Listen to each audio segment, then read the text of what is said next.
Hello friends, সবাইকে welcome জানাই নতুন একটি ভিডিওতে। এই মুহূর্তে যে গুরুত্বপূর্ণ আপডেটটির দিকে আমরা নজর রাখবো সেটি হচ্ছে আপার প্রাইমারি মামলা শুনানির জন্য লিস্টেড। আজই শুনানি করতে চলেছে কলকাতা হাইকোর্ট। মাননীয় বিচারপতি তপব্রত চক্রবর্তী ও মাননীয় বিচারপতি পার্থ সারথী চ্যাটার্জির ডিভিশন বেঞ্চে এই মামলাটি শুনানি করতে চলেছেন। আজ এই উচ্চ প্রাথমিকের এই মামলাটি কখন এই মামলাটি শুনানির জন্য উঠতে চলেছে, কত নম্বর সিরিয়ালে এই মামলাটি লিস্টেড হয়েছে, বিস্তারিত থাকবে এই ভিডিওর মধ্যে। সেই সঙ্গে উচ্চ প্রাথমিকের নিয়োগের ক্ষেত্রে যে ভ্যাকেন্সি ছিল সেই ভ্যাকেন্সি বৃদ্ধি পাবে কিনা, লাস্ট আপডেট অনুসারে বিস্তারিত কি ছিল বিস্তারিত দেখে নেবে। তো চলুন বন্ধুরা, ভিডিওটি শুরু করা যাক। ভিডিও শুরু করার আগে বলে রাখবো বন্ধুরা, যারা চ্যানেলটি নতুন আছেন অবশ্যই একটু সাবস্ক্রাইব করে রাখার অনুরোধ রইল। পাশে থাকা বেল আইকনটি অবশ্যই অন করে রাখবেন পরবর্তী ধরনের আপডেট পাওয়ার জন্য। তো চলুন বন্ধুরা, ভিডিওটি শুরু করা যাক। উচ্চ প্রাথমিকের প্রায় 14,000 শিক্ষকদের নিয়োগের জন্য যে মামলাটি কলকাতা হাইকোর্টে দীর্ঘদিন ধরে চলছিল, সেই মামলাটি আজ শুনানির জন্য লিস্টেড হয়েছে। তো কখন উঠবে দেখে নিই আমরা সরাসরি কলকাতা হাইকোর্টের অফিসিয়াল ওয়েবসাইট থেকে।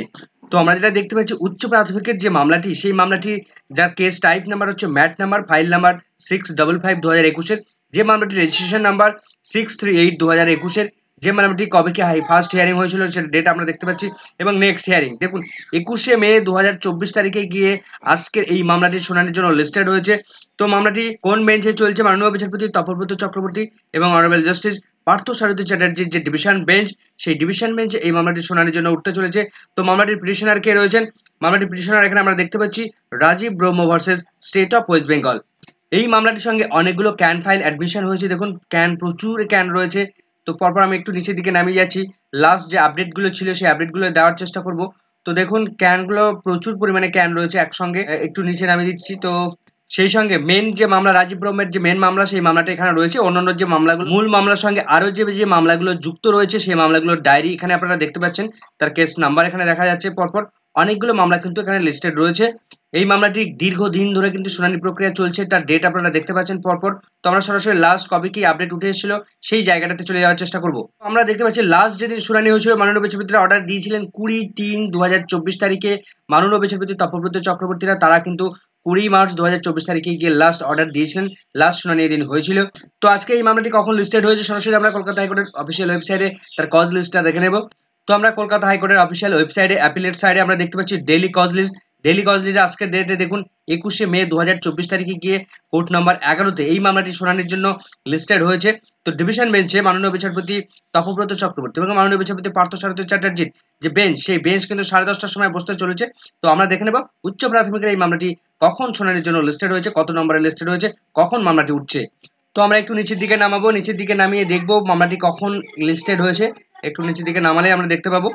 তো আমরা যেটা দেখতে পাচ্ছি অ্যাপ্লিকেশন গ্রুপ 2 এর মধ্যে রয়েছে এই মামলাটি 15 নম্বরে শুনানির জন্য লিস্টেড হয়েছে। দেখুন ম্যাট 638-এর 2021-এর এই মামলাটির petitioner Rajib Brahma versus state of West Bengal. এই মামলাটি আজকে এই মামলাটি শুনানির জন্য লিস্টেড হয়েছে এবং 15 নম্বর সিরিয়ালে এই মামলাটি লিস্টেড হয়েছে। এখন 15 নম্বর সিরিয়ালে লিস্টেড হলেও কখন এই মামলাটি জন্য উঠতে চলেছে সেটা আমরা দেখছি।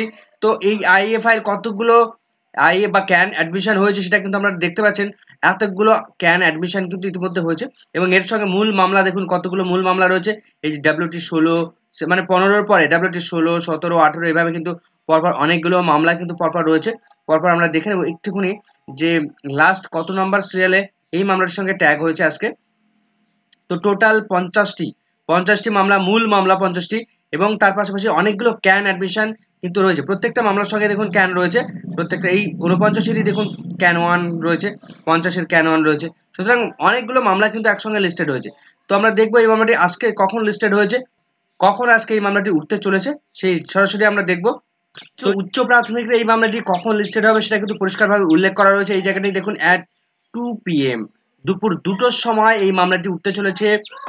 অর্থাৎ উচ্চ প্রাথমিকের যে সমস্ত মামলা সমস্ত কিছু 15 নম্বরে লিস্টেড হলেও 15 নম্বরেই শুনানি কিন্তু হবে না, প্রথমে অন্যান্য মামলাগুলো শুনে নেবেন তিনি। শুনে নিয়ে উচ্চ প্রাথমিকের এই মামলাটির জন্য কিন্তু তিনি টাইম বাঁচিয়ে রেখে অন্যান্য মামলাগুলো আগেই শুনানি করিয়ে নেবেন, এটাকে পাস ওভার করিয়ে দিয়ে লাস্টে গিয়ে 2টোর সময় এই মামলাটি কিন্তু তিনি শুনানি করাবেন। দীর্ঘ শুনানি হবে, 2টো থেকে শুরু হলেও এটা কিন্তু প্রায় বিকেল গড়িয়ে যাবে, মামলাটি বিস্তারিত শুনানি করতে প্রায় সন্ধ্যা হয়ে যেতে পারে। এখন প্রশ্ন হচ্ছে যে উচ্চ প্রাথমিকে যে টোটাল ভ্যাকেন্সি ছিল সেই ভ্যাকেন্সি কি আর এই দিনে আজকের দিনে এসে এরকম ভাবে কি সেটা বৃদ্ধি পাবে? দেখুন, লাস্ট যে শুনানি হয়েছিল মাননীয় বিচারপতি তপব্রত চক্রবর্তী মহাশয় তিনি কিন্তু পরিষ্কারভাবে বলেছিলেন যে বর্তমান যে ভ্যাকেন্সিটা রয়েছে সেই ভ্যাকেন্সিটা যদি এখানে এই রিক্রুটমেন্ট প্রসেসের সঙ্গে অ্যাড করা হয় তাহলে ভবিষ্যৎ প্রজন্ম মানে বর্তমানে যে সমস্ত ক্যান্ডিডেটরা বিএড করে বসে আছে তাদের কি অবস্থা হবে? তারা কি কোন ভ্যাকেন্সিতে তাদের রিক্রুটমেন্ট করবেন আপনারা? সুতরাং মাননীয় বিচারপতিরা কিন্তু বর্তমান যে নতুন যে ভ্যাকেন্সি গুলো ক্রিয়েট হবে সেই ভ্যাকেন্সি গুলোকে নতুন ভাবে এই মামলার সঙ্গে বা বর্তমান আপার প্রাইমারির সঙ্গে সংযুক্ত করার পক্ষপাতী নন। একদিকে যেমন নতুন প্রজন্মরা বঞ্চিত হবেন, অন্যদিকে পুরনো যে সমস্ত ক্যান্ডিডেটরা ছিল তারা এতদিন ধরে সাফার করছে, তারা এতদিন ধরে বঞ্চিত হয়ে রয়েছে, তাদেরও কিন্তু সমস্যা হবে। তো সেক্ষেত্রে দেখা যাক আজকে কি কি আপডেট উঠে আসে। এই চ্যানেলের মধ্যে কিন্তু সরাসরি প্রথমে আপডেট দেওয়ার চেষ্টা করব। পরবর্তী আপডেট পেতে চ্যানেলটিকে অবশ্যই সাবস্ক্রাইব করতে ভুলবেন না। ভিডিওটি ভালো লাগলে অবশ্যই একটু লাইক এবং কমেন্ট করে যাবেন। চ্যানেলটিতে নতুন হলে অবশ্যই একটু সাবস্ক্রাইব করে রাখার অনুরোধ রইল। পাশে থাকা বেল আইকনটি অবশ্যই অন করে রাখবেন পরবর্তী ধরনের আপডেট পাওয়ার জন্য। সকলকে ধন্যবাদ।